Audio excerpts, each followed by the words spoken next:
Praise the lord. దేవుని నామంలో మీకందరికీ శుభములు కలుగునుగాక. ఈరోజు మన వాక్య భాగము సంఖ్యాకాండము 13వ అధ్యాయము 1వ వచనం చూడండి. యెహోవా మోషేకు ఈలాగున సెలవిచ్చెను, నేను ఇజ్రాయేలులకు ఇచ్చుచున్న కనాన్ దేశమును సంచరించి చూచుటకు నీవు మనుషులను పంపుము.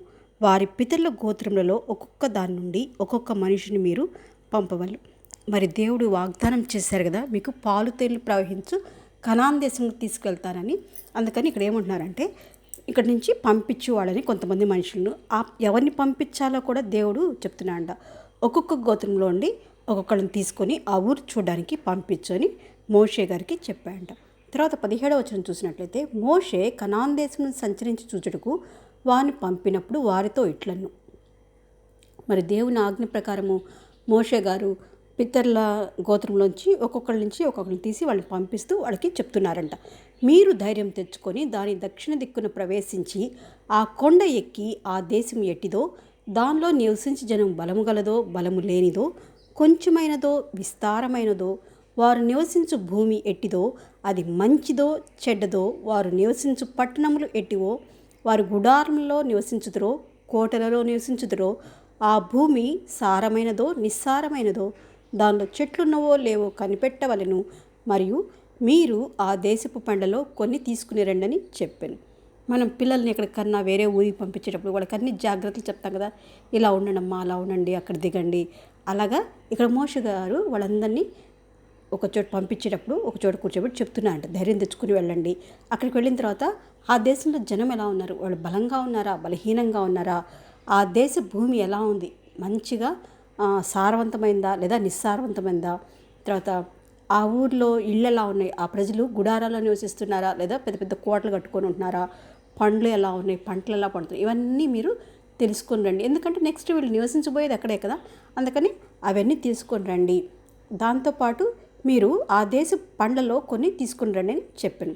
తర్వాత 23వ వచనం చూసుకున్నట్టయితే, వారు ఎష్కోలు లోయలోనికి వచ్చి అక్కడ ఒక్క గెలగల ద్రాక్ష చెట్టు యొక్క కొమ్మను కోసి దండతో ఇద్దరు మోసిరి.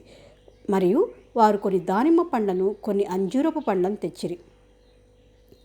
ఇక్కడ చూడండి, వాళ్ళు ఎష్కోలు లోయలోకి వచ్చేసి అక్కడ ఒక ద్రాక్ష చెట్టు గెల కోస్తే దాన్ని ఇద్దరు మోసారంట. మరి అంత పెద్ద గెల కదా, ఇద్దరు మోసారంటే మన అరటిగెల టైప్లో ఉంటుందేమో ద్రాక్ష గెల. మరి ఎంత సారవంతమైన భూమి అయితే అలా పండి ఉంటుంది. మరియు వారు కొన్ని దానిమ్మ పండ్లను కొన్ని అంజూరపు పండ్లను తెచ్చిరి. ఇజ్రాయేలులు అక్కడ కోసిన ద్రాక్ష గెలను బట్టి ఆ స్థలమునకు ఎష్కోలు లోయ అని పేరు పెట్టబడును. ఆ ప్రదేశానికి వాళ్ళు ఏం పెట్టారంటే ఎష్కోలు లోయ అని పెట్టారంట. మరి ఎష్కోలు ఏంటంటే ఆ మీనింగ్ ఏంటంటే ద్రాక్ష గెల అని అర్థం. ఇప్పుడు మనం చాలా సంఘాలు చూస్తాం కదా, ఎష్కోలు ప్రార్థనా మందిరం, అది ఏంటంటే ఆ రోజు వాళ్ళు ఇజ్రాయేల్ పెట్టిన పేరు అనమాట. ఆ ద్రాక్ష కోసినప్పుడు ఇద్దరు మనుషులు మోయగలిగినంత పెద్ద ద్రాక్ష గల ఆ చెట్టు నుండి వాళ్ళు కోసి ఆ ప్రాంతానికి, ఆ లోయ ప్రాంతానికి వాళ్ళు పెట్టిన పేరు ఎష్కోలు అనమాట. తర్వాత 27వ వచనం చూసుకున్నట్లయితే, వారు అతనికి తెలియపరిచినదేమనగా, నీవు మమ్మల్ని పంపిన దేశంకు వెళితిమి, అది పాలు తేళ్లు ప్రవహించు దేశమే, దాని పండ్లు ఇవి. అయితే ఆ దేశంలో నివసించే జనులు బలవంతులు, వారి పట్టణములు ప్రాకారం కలవి, అవి మిక్కిలి గొప్పవి, మరియు అక్కడ అనాకీలను చూచితిమి. వాళ్ళు ఏం చెప్తున్నారంటే, అక్కడ చాలా మంచి స్థలము, మంచి సారవంతమైంది, అది పాలు తేళ్లు ప్రవహించే దేశము, వాళ్ళు చాలా బలవంతమైన మనుషులు, వాళ్ళు బలం గలవారు.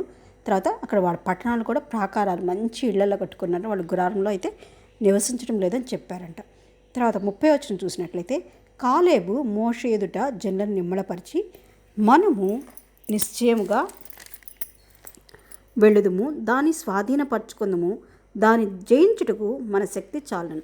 మరి వాళ్ళందరూ అమ్మో అంత బలం గల వాళ్ళు, అంత కోటలు ఉన్నాయి, వాళ్ళకి ప్రాకారాలు ఉన్నాయి పట్టణాలకి, మరి మనం వెళ్ళి దాన్ని స్వాధీనపరచుకోగలమా అని వాళ్ళందరూ మాట్లాడుకున్నప్పుడు ఆ కాలేబు, వాళ్ళు వెళ్ళి చూసిన మనుషుల్లో కాలేబు గారు కూడా ఉన్నారంట. ఆయన చెప్తున్నారంట, మనం ఖచ్చితంగా దాన్ని స్వాధీనపరచుకుంటాము, జయిస్తాము, ఆ శక్తి చాలు. మరి ఎలా చెప్తున్నా అంటే, దేవుడు మనకి తోడై ఉన్నారు కదా, మరి దేవుడే చెప్పాడు కదా నేను పంపిస్తాను అని. అందుకని ఆ నమ్మకాన్ని బట్టి అక్కడ కాలేబు గారు ఏమంటున్నారంటే, వాళ్ళు ఎలా ఉన్నా కూడా మన శక్తి మనకు చాలు, అంటే మనంతా దేవుడు చూసుకుంటాడు అని అంటున్నారంట. అయితే అతనితో కూడా పోయిన ఆ మనుషులు, ఆ జనులు మనకంటే బలవంతులు, మనం వారి మీదకి పోజాలమని, మరియు వారు తాము సంచరించి చూసిన దేశంను గూర్చి ఇజ్రాయెల్తో చెడ్డ సమాచారం చెప్పి మేము సంచరించి చూసిన దేశము తన నివాసులను భక్షించు దేశము. దానిలో మాకు కనబడిన జనులందరూ ఉన్నత దేహులు. తర్వాత 33వ వచనం చూడండి. మా దృష్టికి మేము మిడతల వలె ఉంటిమి, వారి దృష్టికి అట్లే ఉంటిమన్నారు. మరి వెళ్ళిన వాళ్ళలో కాలేబు గారైతే చాలా మంచిగా చెప్తున్నాడు. దేవుడు మనకు తోడైనాడు కాబట్టి మనము మన శక్తి చాలు, వాళ్ళు ఎంత బలవంతులైనా ఎంత సారవంత దేశమైనా మనం వాళ్ళని జయిస్తాం, మనం స్వాధీనపరుచుకుంటాం ఆ దేశాన్ని, మనం ఆ దేశంలో నివసిస్తాం. దేవుడు చెప్పాడు కదా, పాలు తేనెలు ప్రవహించి కనాన్ దేశంలో మనం తీసుకెళ్ళి పెడతాను.